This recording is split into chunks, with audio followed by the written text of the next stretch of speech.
Sejam muito bem-vindos e muito bem-vindas a mais um bate-papo à luz do candeeiro, o podcast que lança a luz sobre as trevas, afastando os demônios da ignorância. Eu sou Caroline Silva e hoje vamos bater um papo super legal com o nosso primeiro convidado de 2022, Genilson Alves. Tudo bem contigo, Genilson? Tudo bem comigo, Carol, com você. Espero que esteja tudo bem, pessoal de casa. Um prazer enorme estar aqui com você. Obrigada. Então, você olha e solta a vinheta.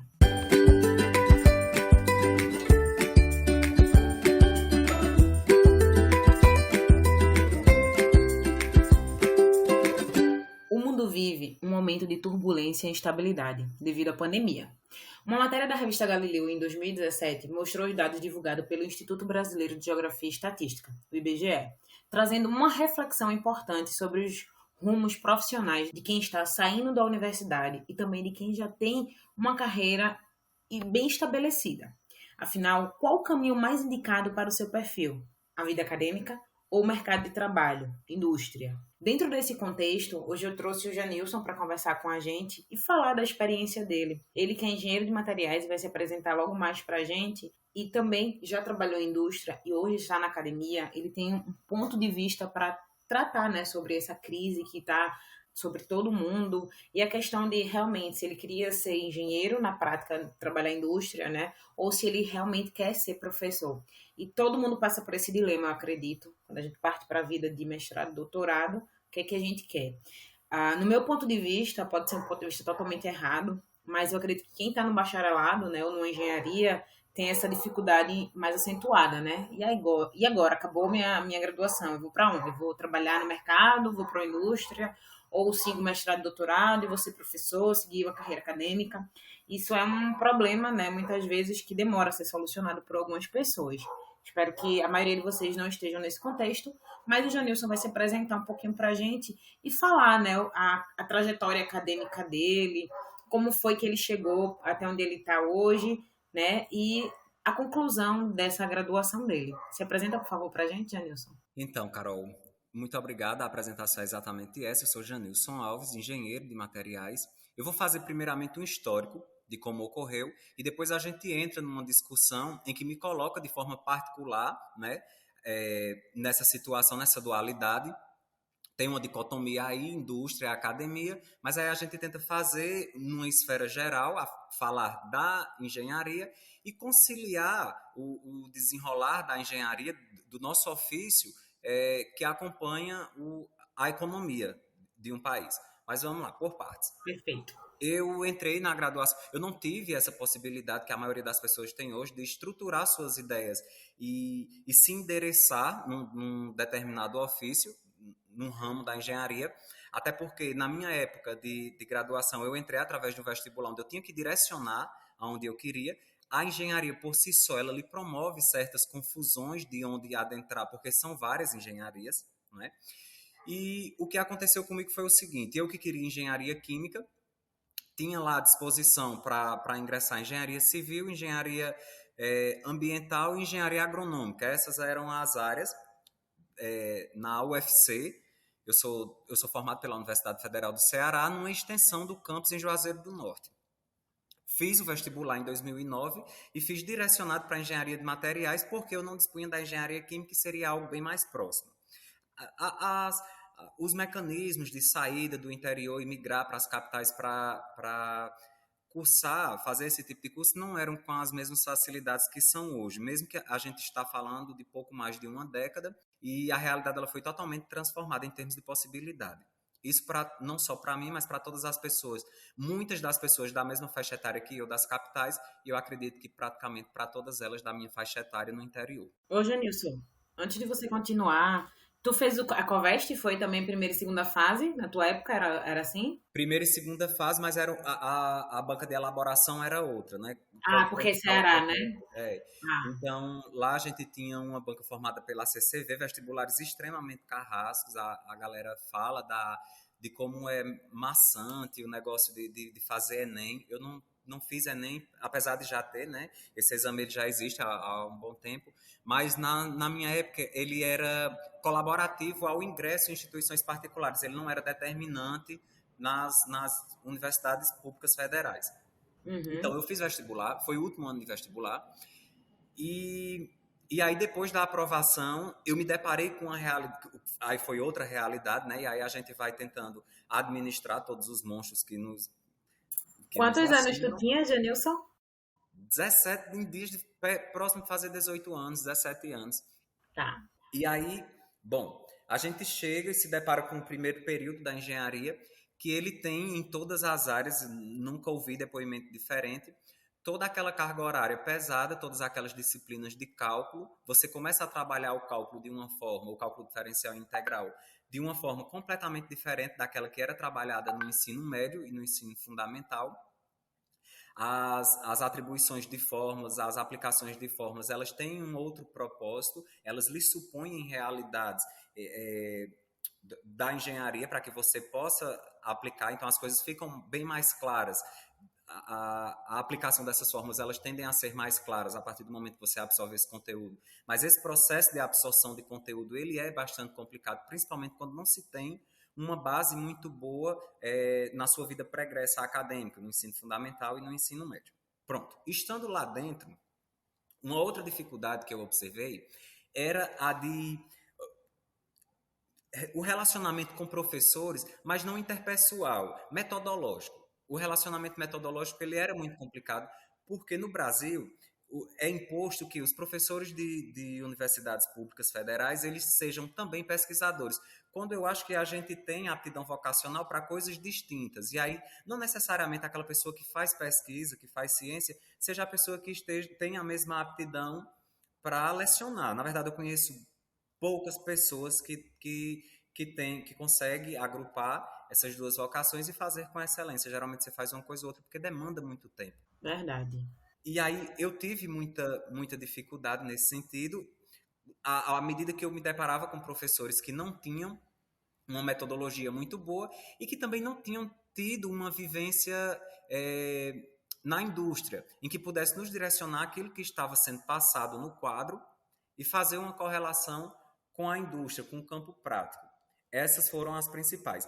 Dentre outras dificuldades, né, que aí eu acredito que essas são dificuldades pormenorizadas, porque elas não são as mais gritantes, ou pelo menos eu tentei não dar tanto espaço, não superestimá-las, que era o trajeto até a universidade, que eram a carga horária diária. Eu tinha aula de manhã, de tarde, e alguns semestres eu tinha aula até à noite. Eu fiz em torno de 60 disciplinas e um outro problema, né, um outro empecilho era a estereotipagem do campo da engenharia, que era extremamente masculinizado, mas não masculinizado no sentido de gênero, era masculinizado mesmo assim em comportamento, que chega a ser pior.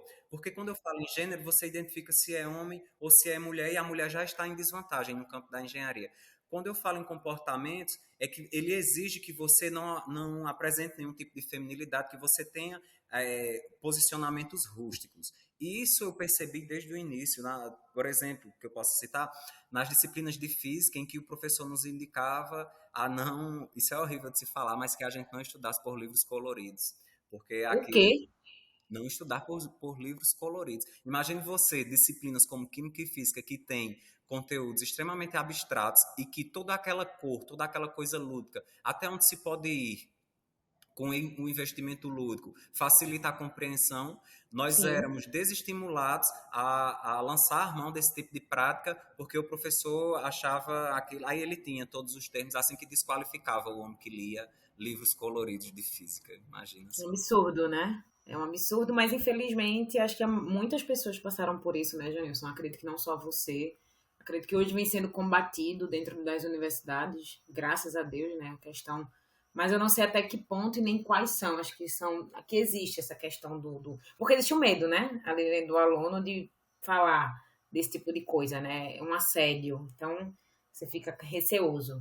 Eu não sei se eu estava naquele momento, eu não tinha certeza exatamente quem estava se perdendo em pensamento. E se era eu de continuar insistente ou se era ele de estar falando bobagem. O tempo veio a dizer quem de nós éramos que estávamos, né? Até porque não padecia só eu, era um constrangimento por parte das meninas, inclusive Imagino.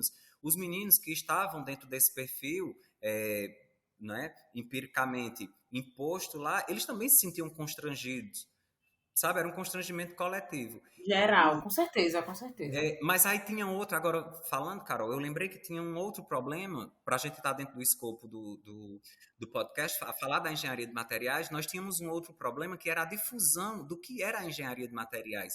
Porque veja você que a engenharia civil, ela é um campo totalmente palpável na mente das pessoas. As pessoas conseguem identificar o que é a engenharia civil, por mais que seja Verdade, de forma rudimentar, de forma bem primária, mas sabe o que é a engenharia civil, as pessoas sabem o que fazem um médico, os médicos, verdade. elas conseguem identificar algumas das profissões. E aí, quando você se diz engenheiro, no meu imediatismo, as pessoas perguntavam o que fazer engenharia, mas não por ter vergonha de fazer engenharia de materiais, muito pelo contrário, eu muito me orgulho, muito me orgulho de ser engenheiro de materiais e de exercer a engenharia de materiais, de ter tido a oportunidade de exercer a engenharia de materiais em várias vertentes.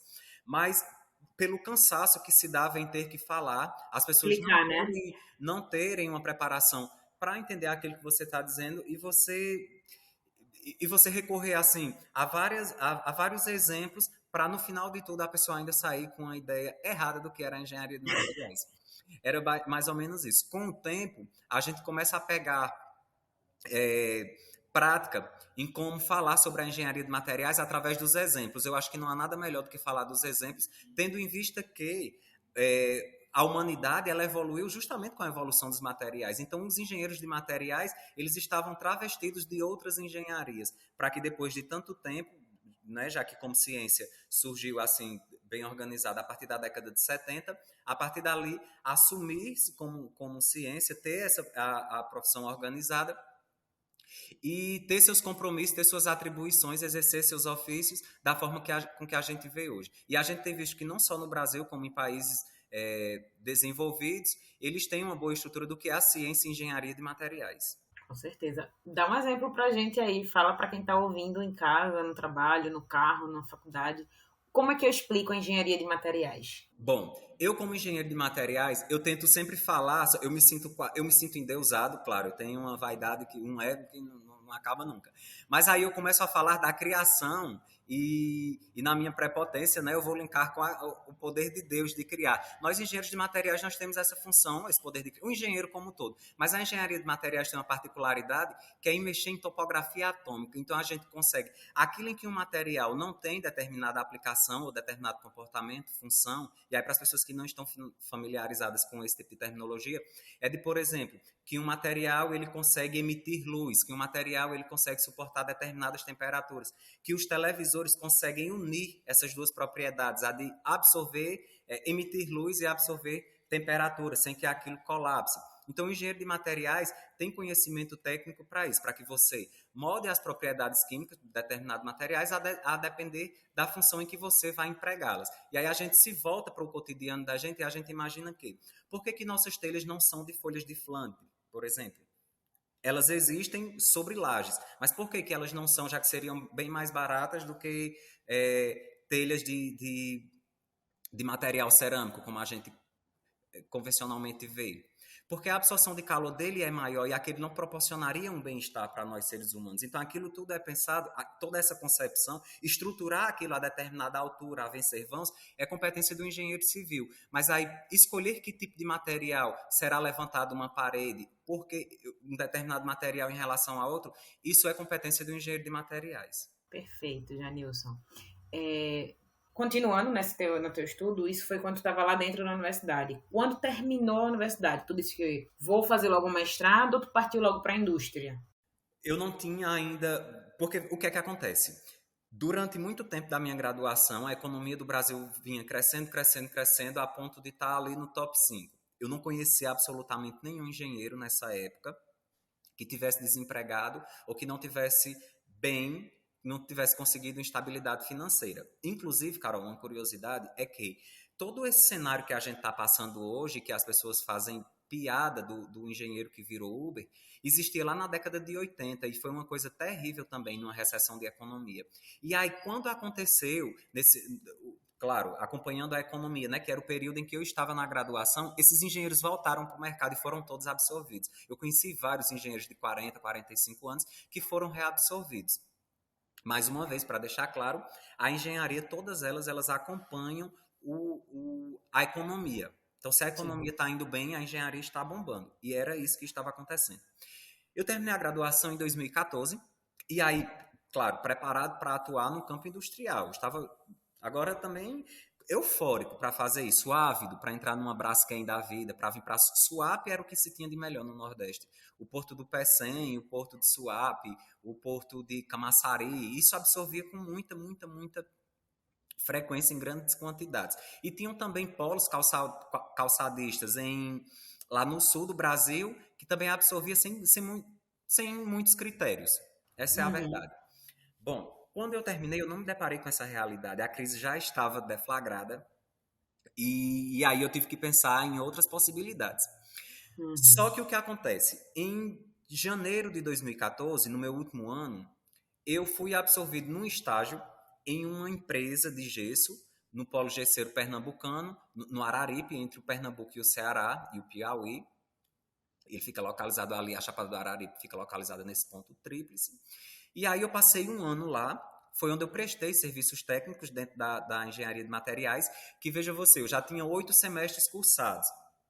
Os 4 primeiros semestres da engenharia de materiais, você ainda não é engenheiro de muita coisa, não. Você é engenheiro de uma calculadora, no máximo. É.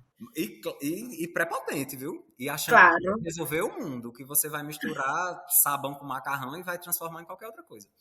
Mas veja só, eu entrei na indústria, meio amedrontado com o porte da indústria que eu entrei. Eu não sei nem. Eu ganhava, em termos de salário, para fazer uma comparação, se eu não estiver enganado, o salário era R$ 700 nessa época, eu acho. Eu ganhava 2 salários.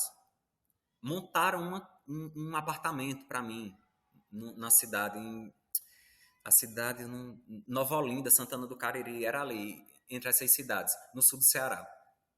E, Carol, eu me deparei com uma realidade que ela foi envaidecedora, você vislumbra, não tem como. Não é? Você sabe que vai se deparar com É. aquilo, que vai ter determinadas responsabilidades, mas as responsabilidades, elas vinham junto, elas vinham assim agregadas a um estilo de vida no qual eu não estava preparado. Uhum. Imagino. Eu não tinha grandes problemas em exercer a engenharia na indústria. Não tive. Eu tive grandes problemas em ultrapassar a minha carga horária, em ter que varar a madrugada, sabe? Uhum. Não ter, não, nunca me programar. Eu não fazia planos para 2, 3 dias. Era inconcebível.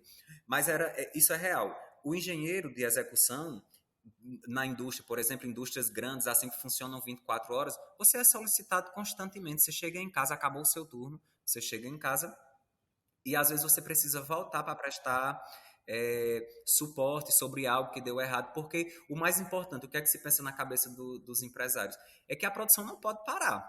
Verdade. Produção é dinheiro, né? Pois é. E ali eles buscam uma mão de obra qualificada, me perdoem a clareza, aqueles que não apreciam a minha sinceridade, mas na maioria das vezes a mão de obra barata, era o que acontecia comigo por estar na condição de estagiário. E algumas coisas foram me alertando para como seria projetar a minha vida para, por exemplo, os próximos 10 anos. Eu teria feito, né, algum dinheiro, eu acredito, se não tivesse sido demitido, teria feito algum dinheiro, mas eu teria, com certeza, é, saído dali doente. Era um ambiente muito insalubre, não só pelas partículas que emitiam o beneficiamento de gesso, da gipsita, mas pela atmosfera de trabalho. Ela era muito, muito, muito agressiva. Ela era tudo muito imposta, não se conversava com frequência nessa empresa. O que era que eu acreditava? Que me prestar a trabalhar numa determinada empresa em que eu sou tão produto quanto o produto que eu estou produzindo, eu não viveria muito tempo para usufruir depois do dinheiro que eu estava conseguindo. Pagava-se muito bem, se eu, como estagiário na época, ganhava 2 salários, os engenheiros contratados, eles ganhavam muito, muito bem. Eu saí de lá quando eu me formei, por opção. E aí o que é que acontece? O que é interessante falar. Eu não desisti no primeiro ano, não foi isso que aconteceu, não. Eu teria Uhum. suportado mais um tempo, justamente com essa ideia de que eu iria passar um tempo e iria sair. Eu não iria querer, Certo. eu não iria me aposentar naquela situação, de maneira nenhuma. Uhum. Não iria. Tipo, era algo que seria uma temporada, né? Seria. Mas, e veja Sempre só, foi na sua visão. isso Tá, também não descreve todos os ambientes de trabalho em que o engenheiro de materiais vai trabalhar. Porque eu perfeito. prestei assistência técnica em uma olaria, e aí estava lá na produção através da extrusão de blocos, e o ambiente era mais. Toda a organização do que se produzir, como se produzir, por que produzir, era muito bem estabelecida. E em termos de Uhum, turno e quadro de funcionários também. E era uma empresa de muito menor porte que essa de gesso que eu descrevi. Então, era mesmo uma questão assim de organização por parte da administração e como funcionava o fluxo ali dos funcionários, dos operários. Eu cheguei a presenciar uma tragédia e a desumanidade como se trata um tipo de uhum. acidente de trabalho me espantou ainda mais do que eu precisar trabalhar 14, 15, 20 horas por dia, tá? Mas Imagino. voltando agora para quando eu terminei. Quando eu terminei, a minha orientadora, eu fiz iniciação científica durante o período que fiquei durante o meu curso, e aí a minha orientadora começou a me alertar para a possibilidade de fazer um mestrado ou um doutorado. Química, e aí ela não teve toda essa vivência de engenharia que os meus amigos estavam tendo, os meus outros professores tiveram, e que eu estava tendo também naquele momento, tinha acabado de ter. Ela foi e disse, olha, vai abrir edital, assim, assim, você não quer dar uma olhada? Você já tem uma produção, você tem algumas produções aqui que a gente fez junto, e me ensinou mais ou menos como era que se trilhava o caminho até entrar na academia, agora para exercer o ofício de professor. Algumas características ela identificava em mim e que eu talvez pudesse concordar com ela, mas eu só via sendo aplicado na engenharia, que era uma questão de oratória, uma questão de postura, de cumprimento, de prazo. Eu só conseguia pensar nisso dentro da engenharia e conciliar a física e a matemática que eu gostava de trabalhar, solucionar problemas. Eu não conseguia ver isso ainda na, na docência. Isso é fundamental, né? Na docência. Porém, eu tinha sido monitor de uma disciplina bem cruel mesmo, bem desgastante, que era a de termodinâmica, Uhum. e, e gostei daquilo, mas aquilo ficou guardado lá dentro do coração, na mente, lá bem distante mesmo, e que voltou a partir do momento que eu ingressei no mestrado. Eu estou falando, resumindo, né, todo o processo de como ocorreu, porque aí eu mandei a documentação, passei pela entrevista, pela avaliação, e aí, à medida que foi dando certo, eu entrei, eu assumi que era aquilo, me apresentei no departamento da Universidade Federal do Ceará, agora já no campus de Fortaleza, porque o meu primeiro mestrado foi iniciado lá. Eu tive alguns problemas durante o primeiro período, problemas pessoais, e aí precisei voltar para o Ceará. Nessa de voltar para o Ceará, eu já tinha plantado em mim, lá em Fortaleza, que nada, absolutamente nada dentro de mim seria mais forte do que exercer a profissão de professor. Bom, não para compensar a experiência que eu tive na indústria, não foi isso não, porque por mais que eu tenha falado aqui, tenha destrinchado o lado ruim, o meu lado ruim na indústria, foi uma experiência muito boa e que desenvolveu em mim um sentimento que a gente utiliza muito na engenharia, que é o de resistência. Eu Uhum. me tornei uma pessoa muito resistente para depois enfrentar um mestrado longe de casa e que aí apareceram outros desafios, né? Ingressei no mestrado em Fortaleza, abandonei, voltei para o Ceará, submeti a uma Mas nova oportunidade. ô Janilson, o Ceará que tu fala é a tua cidade natal, né? Não, em Porque Fortaleza. Fortaleza. Fortaleza, o mestrado em Não, tu tá Fortaleza. em Fortaleza fazendo mestrado e voltou Meu pra primeiro casa. mestrado foi em Fortaleza, eu voltei para casa em Juazeiro. Ah, Nesse processo, eu tive pouco tempo da minha vinda de Fortaleza e a minha chegada em Juazeiro, a minha permanência em Juazeiro. Porque, como era o final de 2015, abriu o edital para a UFPE e eu disse, eu vou tentar. Por dois motivos. Eu queria o mestrado, a partir de então já tinha crescido em mim essa vontade de fazer mestrado e doutorado e de ser professor. E por gostar muito de Recife, muito, mas não era pouco, não, era muito. Eu tenho alguma coisa pernambucana em mim forte. que bom. E, e pronto, deu certo mais uma vez, graças a Deus. Porque aí eu não precisei passar um tempo parado, eu me sinto inútil quando eu não tô. Detesto me sentir inútil, eu preciso estar fazendo alguma coisa, nem que seja algo que eu não gosto, mas eu preciso estar em exercício sempre. Terapia, viu, gato? Terapia é importante. Não, você me conhece muito bem, você sabe que eu sou ligado no 220. Se eu converter essa energia toda para algo bom, sai muito, muito bom. Também se for para. Verdade, gente, é verdade. Essa euforia toda, esse nervoso todo que ele tá falando, ele é assim o tempo todo, tá, pessoal? Eu conheço ele desde o mestrado, né? E ele é assim o tempo todo, o tempo todo, o tempo todo. Então, é muito interessante ouvir a tua história, o teu relato, porque não é um em um milhão, são vários que passam pela mesma da mesma coisa, e não tem a oportunidade de falar, São. né? Então, Carol, e assim, alguns problemas e que eu não acho que seja interessante falar, eles são de cunho particular, e aí talvez tocasse uma ou outra pessoa que estivesse ouvindo, mas falar de maneira geral faz com que a maioria das pessoas, ou que todas elas, sei lá, que Sim, passaram por esse processo se identifiquem, não é? É uma troca de saber que eu, por exemplo, não com tive a certeza. oportunidade antes. Mas aí, voltando, entrei no mestrado na UFPE, e aí eu, eu não me deparei, para ser bem sincero, eu não me deparei com grandes dificuldades. O mestrado, Sério? a minha única dificuldade no mestrado foi não ter bolsa, que não é uma pequena dificuldade. Mas É grande aí porque você tem uma filha de casa, né? eu não tenho só essa euforia, não. Eu tenho uma vontade de viver e tenho uma estratégia. Eu já tinha passado por um casamento frustrado, eu digo, rapaz, eu vou casar de novo. Eu caso de novo. Viver só sem dinheiro é uma coisa. Viver, encontrar o financiamento facilita de outra forma. E foi isso que aconteceu. Eu encontrei um órgão de fomento conjugal e fiz o mestrado. Fiz o mestrado. Em termos de disciplina, eu não tive dificuldade. Não tive realmente. Era o meu trabalho de finalização, a minha dissertação, ele era um trabalho assim um pouco complexo, do qual eu não tive muita experiência durante a graduação, que era para trabalhar com as propriedades ópticas dos materiais. Então eu trabalhei com lantanídeos para emissão de luz e fui para o Rio de Janeiro para trabalhar com um italiano que era super, super, super conceituado na área de dispositivos orgânicos. Hoje eles já são lançados, pelo menos eu vi a Samsung lançou televisores com essa ideia que foi desenvolvida também, né? Que Já vinha massa. sendo desenvolvida. A dissertação tem isso, não exige um ineditismo. Mas aí a gente conseguiu desenvolver um dispositivo emissor de luz híbrido, onde ele tinha uma parte orgânica aliada à capacidade de emissão de luz dos íons lantanídeos. Pronto, era Show. basicamente isso. Foi um trabalho bem bonito, assim, em que me fez.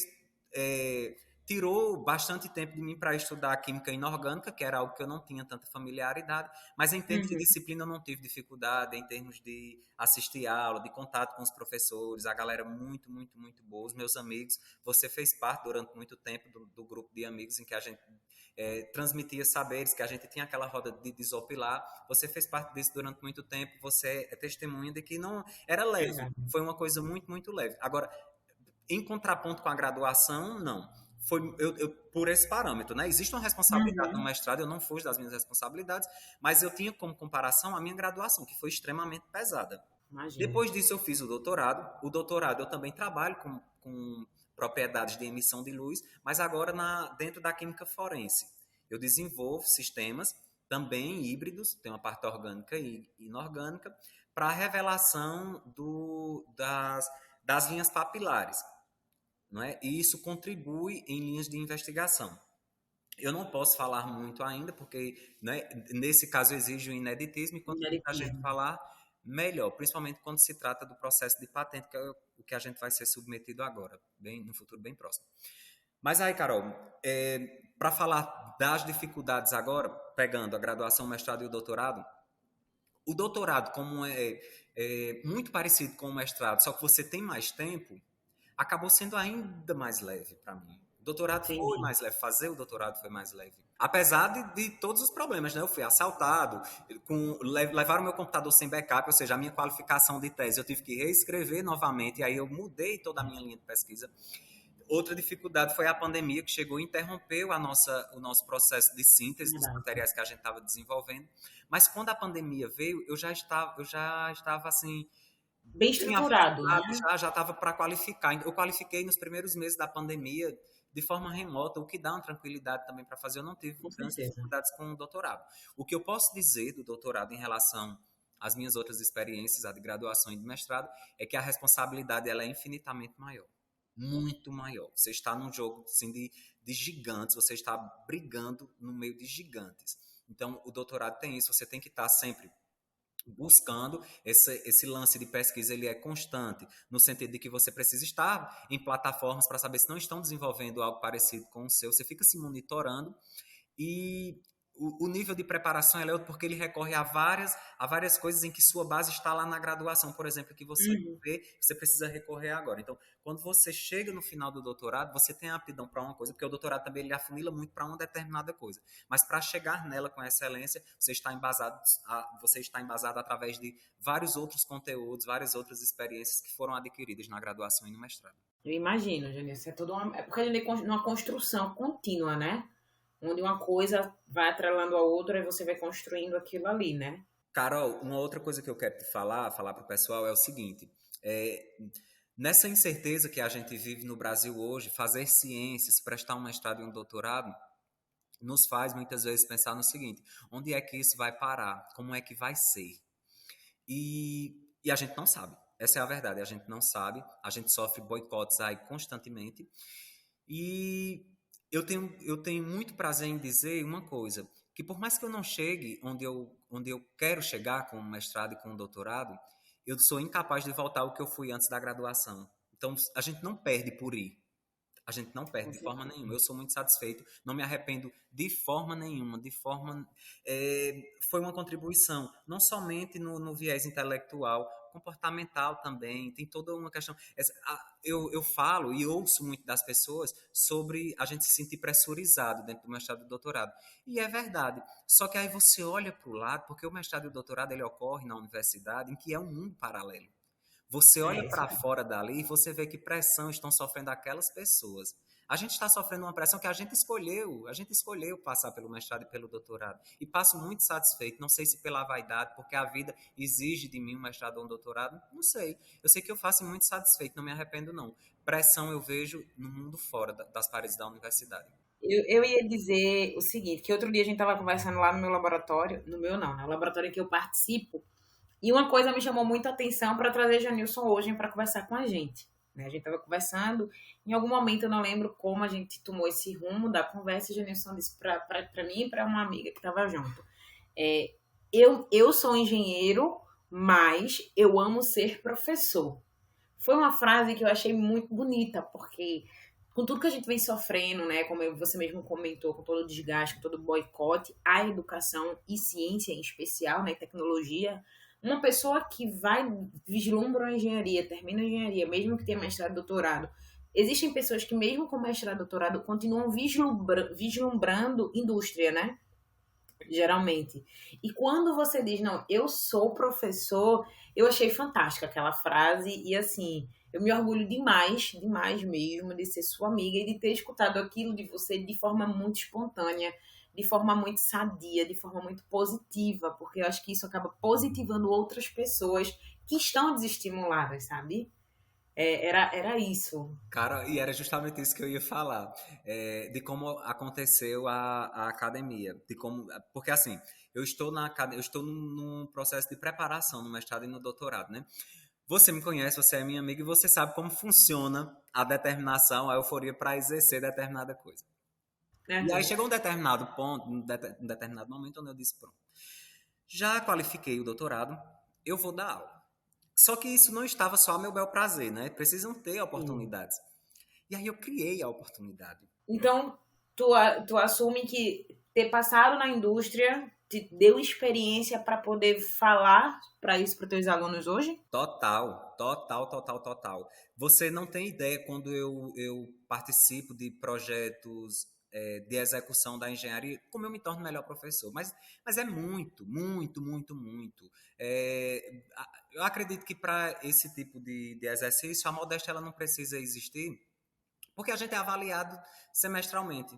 Então, quando eu não estou engajado em algum tipo de projeto voltado para a engenharia, na prática, eu fico meio perdido se o que eu estou falando é verdade ou faz sentido. de que os alunos Uhum. estagiando não possam ir lá e confrontar aquilo que eu falei. Mas quando eu estou envolvido nas duas coisas, mas Carol, ninguém me segura não. E outra coisa, aula de 3 horas, se deixar eu dou 5 e falo. E se eu tomar um Red Bull, eu dou aula voando. Que delícia de ouvir, né? É verdade. Mas aí eu quero voltar para esse momento em que a gente se encontrou, foi o seguinte. Eu sou engenheiro e nada, absolutamente nada, vai fazer diferente. Eu estou certificado de que sou um engenheiro. Mas me fabricaram engenheiro. Eu fui construído um engenheiro. Eu não me acho um mau engenheiro, não. Mas quando eu venho em busca, quando eu fecho os olhos assim e falo sobre o prazer de fazer algo, eu sou professor. Eu sou naturalmente professor. Eu poderia ser ator também, talvez, não sei. Não sei se eu seria um bom ator. Mas incorporar algo para falar e tentar falar de várias formas, que é isso, eu tenho percebido que eu estou conseguindo isso e tu não tem ideia da satisfação que é. Eu falar algo para você, você não compreender e eu lhe dizer de outra forma. E você não entender e eu recorrer a outra forma. E se você precisar de 50 formas, eu não me canso enquanto você vai desistir de perguntar, porque eu não vou desistir de lhe explicar. E é fantástico porque eu acho que tu lembra que a gente falava muito do professor da gente da disciplina do doutorado, Eduardo, né? O professor Eduardo Falcão. Que ele tinha essa dinâmica de falar várias vezes até que o aluno entendesse. Então, você acho que internalizou muito isso, porque a gente falava justamente que achava isso muito legal, muito positivo, né? Dele querer que o aluno construísse o conhecimento dentro desse sentido, e que é muito bom, né? Olha, Porque cada um tem um você nível. deu um dos melhores exemplos. Por quê?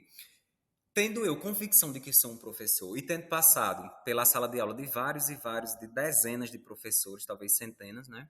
Porque chega num determinado momento são 10 por oportunidades, eu peguei algumas coisas de alguns deles, sim. Eu também me fabriquei professor em termos de metodologia, porque você começa a arriscar. Será que se eu falar dessa forma... Você vê que determinada metodologia de um professor é válida e você quer jogar em time ganho, você adota. Mas talvez ela não funcione no seu estado de espírito, não funcione no seu temperamento. Algumas coisas que eu adoto, Verdade. que eu adotei e funcionaram, porque foi um dos melhores professores que eu tive, eu não tenho dúvida, é Eduardo. Foi um ótimo exemplo. E algumas coisas da metodologia dele eu peguei. Eu tinha medo, um certo medo de Eduardo, mas era um medo, um medo era mais de vaidade, não era não chegava a ser um medo de espanto, era um medo, tocava na minha vaidade, de que ele não me visse como um bom aluno. Tu acha que bobagem? Mas sabe por quê? Porque Eduardo era muito bom naquilo e Eduardo ficava esperando que eu fosse muito bom também, ele dava disciplinas em que eu já tinha preparação desde a graduação. Ele dava disciplinas de preparação e caracterização de materiais, onde eu devo ter visto isso pelo menos em 8 oportunidades, juntando a graduação e o mestrado. Então, eu não me admitia ser um aluno ruim, e eu tenho certeza que ele também não. Mas a harmoniosidade, a forma harmônica com que funcionava aquela transmissão de saber, e a turma boa, viu? Porque nossa turma era muito, muito boa.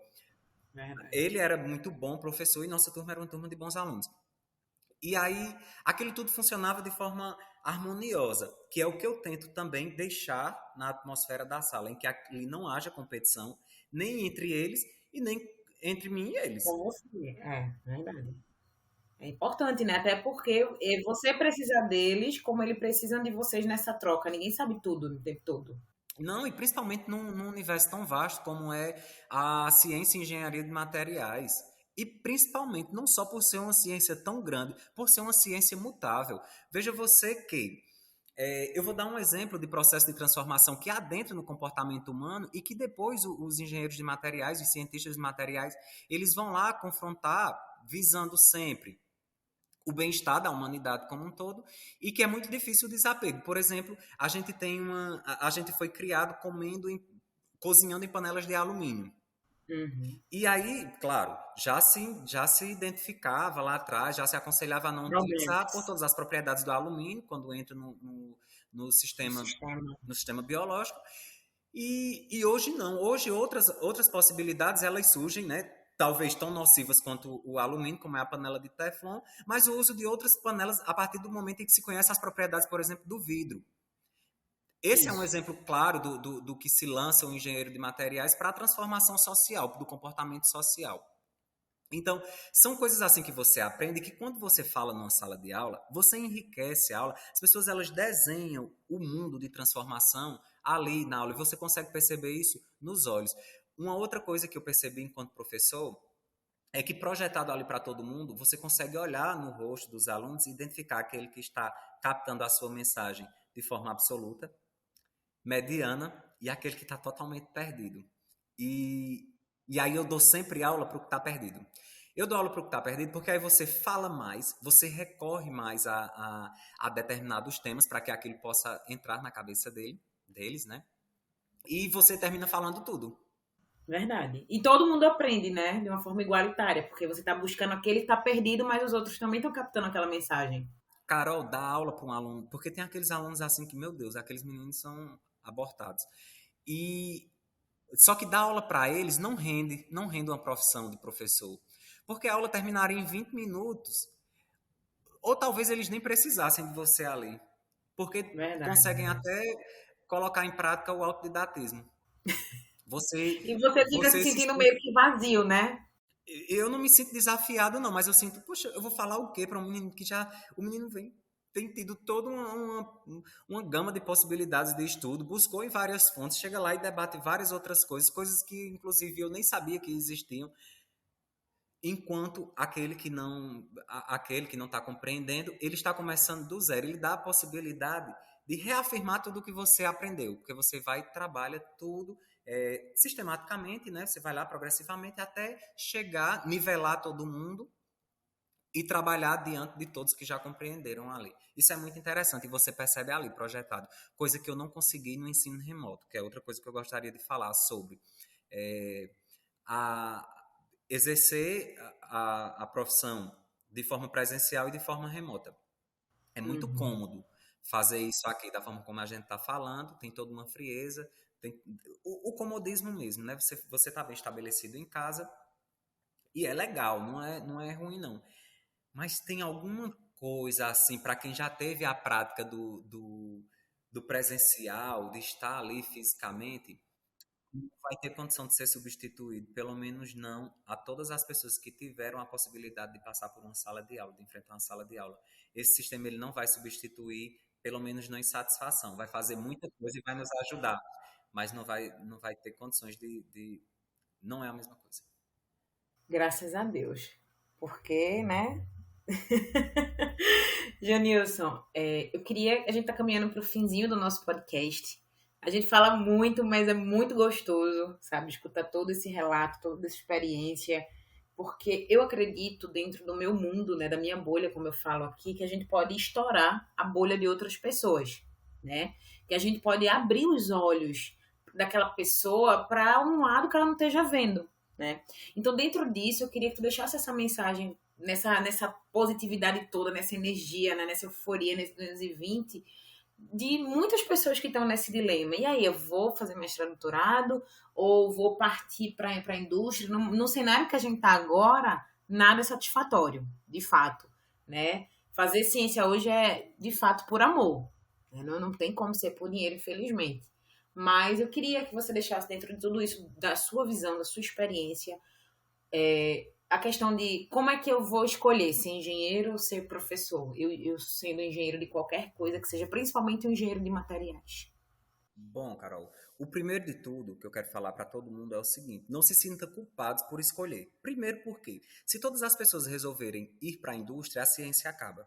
Se todas as pessoas forem fazer mestrado e doutorado porque o mercado de trabalho industrial está comprometido, eles vão dar aula para quem? Não é? Quem vai? Então, uma coisa pode comprometer a outra e aí a cadeia desanda. O que eu tenho para falar é o seguinte: quando surgirem a oportunidade de vocês decidirem, pensem, reflitam em termos vocacionais aquilo que fala mais alto dentro de você. Isso parece ser uma coisa óbvia. Mas uma outra coisa que eu posso falar, que foi justamente o que aconteceu comigo, é que transitem. Eu exerço a engenharia na academia, isso não me faz menos engenheiro. E no dia que eu não quiser, eu posso voltar para a indústria. Então, não existe. Você pode escolher por, por tempo, talvez. Talvez nesse momento esteja mais cômodo estar na. Agora, claro, você para estar na academia você vai precisar submeter a uma pós-graduação. Isso é uma arma que eu tenho para brigar. Então, fazer o mestrado e o doutorado hoje me possibilita jogar nas 11. Eu tenho experiência na indústria e eu tenho, tanto no polo calçadista, como no polo minerador, como eu tenho o mestrado e o doutorado. Tá certo? Então, a você que está, por exemplo, se o seu momento é esse de escolha, se você mandou currículos para as empresas não, porque eles exigem experiência, um inglês, um nível de inglês que as próprias instituições não nos dão, a vida não nos dá, mas, e não nos dá por um motivo muito claro, né? A gente se faz engenheiro ou professor universitário num país em que fala português, a língua mais desprestigiada de todo o continente. Tudo se volta para o inglês como se aquilo que vem do inglês fosse o melhor. Então, se exige da gente, né, o que é que a gente pode fazer? A gente se rende, infelizmente. Mas, enfim, se você está a ponto de escolher, é exatamente livro de autoajuda. Siga seu coração. Os livros de autoajuda têm todas aquelas 5.000 páginas e no final ele diz, siga seu coração. Pessoal, lá dentro da gente fala mais alto que tipo de vocação a gente consegue desenvolver. E se você não tem isso, se submeta. Se nesse momento de escolher, você acha que na indústria vai ser melhor, vá para a indústria. Se daqui a pouco você se cansou da indústria, vá para a academia.